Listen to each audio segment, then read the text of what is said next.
अक्षरं परमं ब्रह्म तमव्यक्ताकृतिं विभुम् अध्यात्मयोगगम्यं त्वां परिपूर्णं स्तुमो वयम्।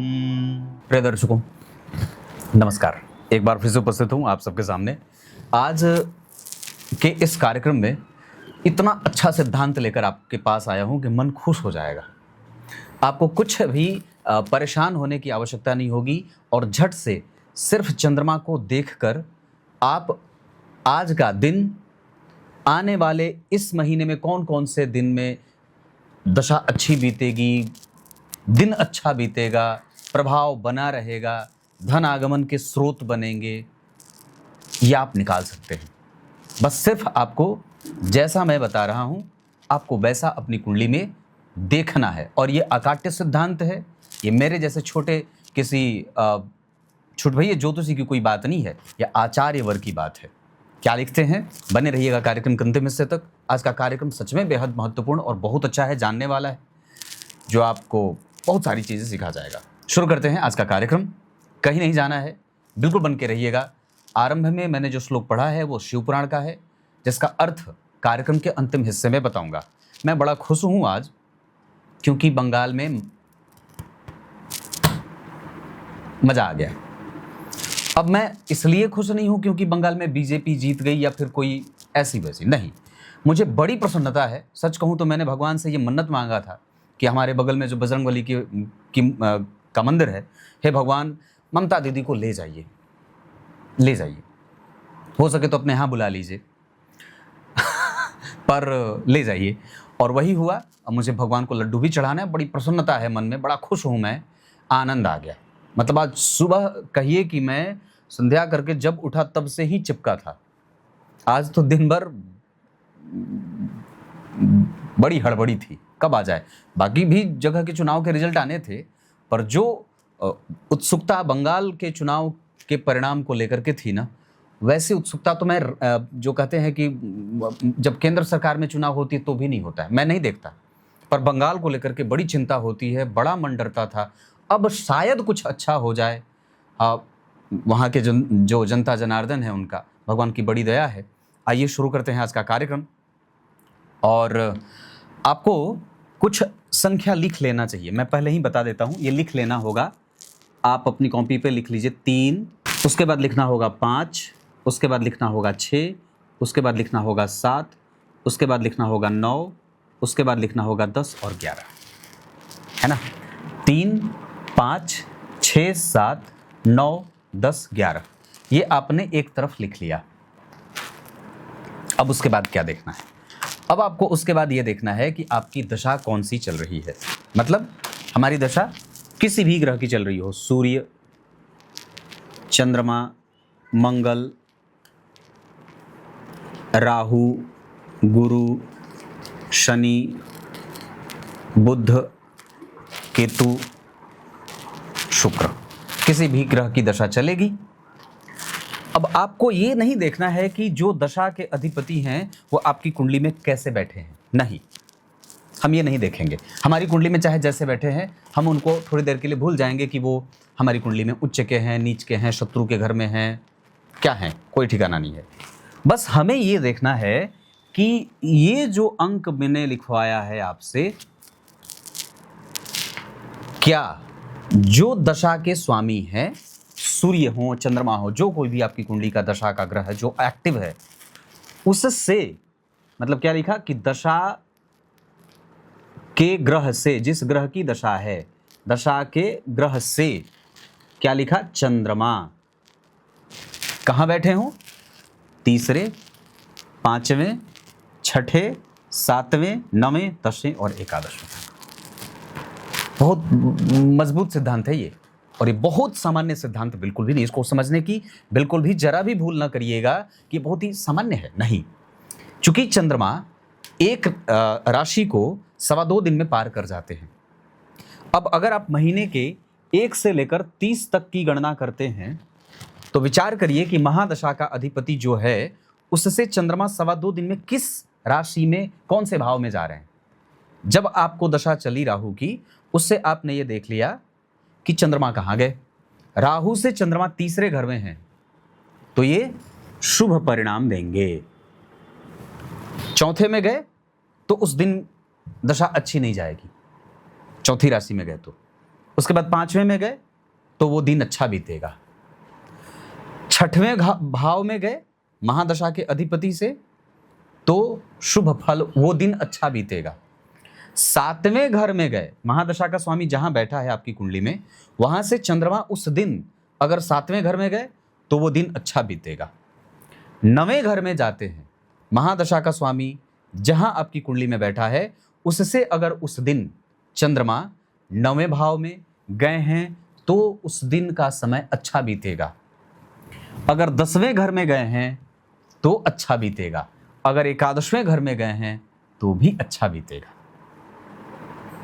है ना। इसको अब मैं कुंडली पे जरा घटित करके बताता हूं, क्योंकि ये सिद्धांत है बड़ा बढ़िया। मैंने इस पे ऐसा है कि कार्यक्रम पहले बनाया भी था। मान लीजिए मैं एक नंबर की कुंडली बना लेता हूं, मेष लग्न की, 4, 5, 6, 7, 8, 9, 10, 11 और 12, ये किसी एक व्यक्ति की कुंडली हो गई। इसमें मैं देवगुरु बृहस्पति की दशा मान लेता हूं कि उस व्यक्ति को देवगुरु बृहस्पति की दशा चल रही है। देवगुरु बृहस्पति उसकी कुंडली के अष्टम भाव में विराजमान मैंने कर दिया। तो अब आप क्या कहेंगे, भाग्य का स्वामी है भाई, अष्टम में बैठ गया, तब तो दशा खराब जाएगी। अब जितने दिन तक गुरु रहेंगे उतने दिन तक वो माथा पीटता रहेगा, ऐसा तो है नहीं। और ऐसा भी नहीं है कि देवगुरु बृहस्पति एक जैसा ही परिणाम देंगे, अच्छा ही परिणाम देंगे या तो बुरा ही परिणाम देंगे, मिला जुला असर होता है।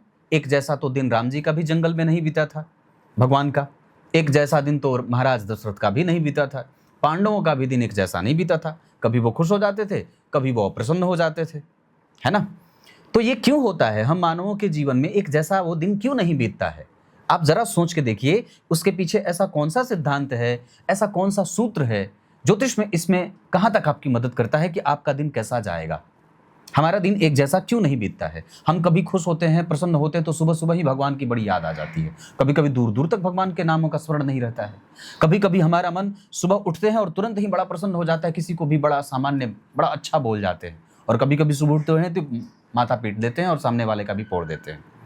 ये घटनाएं क्यों होती हैं, विचार करिए। और इसका उत्तर विज्ञान कहाँ से दे सकता है, उसके पास उत्तर है विज्ञान का। क्या आप सुबह उठे तो आपकी बीपी हाई थी, आप सुबह तो आपका बीपी शुगर लो था, इस वजह से आप किसी को वो उल्टा बोल रहे थे और किसी से अप्रसन्न और प्रसन्न होकर के बात करते। इस प्रश्न का उत्तर क्या विज्ञान के पास है, लेकिन ज्योतिष जैसे शास्त्र के पास इस प्रश्न का उत्तर है कि आपका एक दिन बड़ा अच्छा बीतता है, दूसरा दिन बड़ा खराब। एक दिन आप सूर्योदय से पहले जग करके सारा काम कर लेते हैं, अगले दिन आप 8 बजे तक बिस्तर ही नहीं छोड़ते। ऐसा क्यों होता है। ये सारी बातें किस ग्रह को केंद्र में या किस ग्रह के कारण हमारे जीवन में घटित होती हैं, उसके पीछे महत्वपूर्ण रोल प्ले करते हैं चंद्रमा। क्यों करते हैं, क्योंकि चंद्रमा वर्तमान के कारक हैं, नियमित दैनादिक कृत्यों के कारक हैं चंद्रमा। तो भगवान क्या कहते हैं कि अगर गुरु अष्टम भाव में बैठ गए और अब आपको वर्तमान में उस दिन का चंद्रमा देखना है, जिस दिन को आप पता लगाना चाहते हैं कि मेरा ये दिन कैसा बीतेगा, इंटरव्यू है तो देख लिए कि इस तारीख को इंटरव्यू है, उस तारीख को चंद्रमा किस राशि में जा रहे हैं, मुझे इस दिन यात्रा पे निकलनी है, उस दिन चंद्रमा मेरे महादशा के अधिपति से कौन से भाव में जा रहे हैं। बिटिया के विवाह के लिए रिश्ता ढूंढने जाना है, कब निकलूं, तो देख लें कि महादशा का स्वामी और उस दिन के चंद्रमा किस राशि में हैं। अब उसके लिए आपको यह देखना होगा कि चंद्रमा उस दिन किस राशि में विराजमान है, बस सिंपल ये देखना है। तो ये आपने देख लिया। उसके बाद ये देख लिया कि महादशा का स्वामी और चंद्रमा वर्तमान में जहां गए, अब महादशा से अब उस दिन में अगर चंद्रमा तीसरे भाव में गए, पांचवें भाव में गए, छठवें भाव में गए, सातवें घर में गए, नवें घर में गए, 10वें घर में गए, 11वें घर में गए, तो वो दिन आपका अच्छा बीतेगा। इसका लाभ आप ऐसे भी ले सकते हैं कि फला दिन को चंद्रमा अच्छा बीतेंगे, मतलब मैं उसको पहले से ही साध लूं कि मेरे इस दिन को मेरे हिसाब से चंद्रमा मेरे अनुकूल जाने वाले हैं, इस दिन थोड़े कठिनाई के मौके मिल सकते हैं, 12वें, 8वें, चौथे बुरे जा सकते हैं, तब हमें उस दिन को थोड़ा बहुत ही प्लानिंग के साथ बिताना होगा। बड़ी मजेदार बात है। अगर आप इसको समझ लेते हैं, आप पूरे महीने की प्लानिंग सेट कर सकते हैं और आपका कुछ भी नुकसान नहीं होगा इसमें, है ना। ये बात समझनी होगी। अगर आप इतना समझ लें तो मजा आ जाए, आनंद आ जाए। जैसे आज मैंने कहा ना, बंगाल के रिजल्ट से आनंद है। मैं तो इतना खुश हूं कि पूछो मत। मैं सच्चे अर्थ में बड़ा प्रसन्न हूं। बार बार, बहुत बार भगवान को धन्यवाद देता हूं कि वहां पे लोगों में जागृति आई है। नहीं तो मैंने तो अपने लाइव के चैनल में, लाइव कार्यक्रम में बहुत बार कहा कि बंगाल के लोगों को चूड़ियां पहन लेनी चाहिए, पर नहीं। इसका अर्थ है कि उनमें कम से कम राष्ट्र के प्रति, अपने प्रति, स्व के प्रति कुछ जागृति है, बहुत जागृति है। बहुत अच्छी बात है। आप सबसे पहले अपने आप को रखिए, अपनी सुरक्षा के भावों को विकसित करिए, तब आप अपने बाद अपने परिवार के बारे में सोचेंगे, फिर आप अपने ग्राम के बारे में सोचेंगे, फिर उसके बाद जिला के बारे में सोचेंगे, फिर आप राज्य के बारे में सोचेंगे। देश तो बहुत बाद में आता है। बहुत नाक में दम था। मैं वहां पे गया नहीं कभी, एक दो बार गया था मुर्शिदाबाद में। अब आपको मैं बताऊं, मुर्शिदाबाद स्टेशन पे जब मैं उतरा तो वहां मैं वेंडर से पूछ रहा था कि भैया पानी की बोतल, एक बोतल दे दो। तो थोड़ी सी बात है तो बता देता हूं। उसने बोला, वेंडर भाई साहब बोले कि आप अकेले हैं? तो मैंने कहा कि हाँ मैं अकेला हूं। बोले सोना मत। मैंने कहा क्यों? अब बस बता रहा हूं, सोना मत यहाँ। सच्ची बात है। मैंने कहा ठीक है, नहीं सोऊंगा। आंख लाल। और मैं बताऊं आप लोगों को, देखते देखते पढ़ने वाले विद्यार्थी चश्मा तक, पैंट तक उड़ा के ले गए थे उसके। सुबह सुबह वो पागल पागल जैसा हो गया था। पता नहीं क्या कर दिया था लोगों ने। इतनी हालत खराब।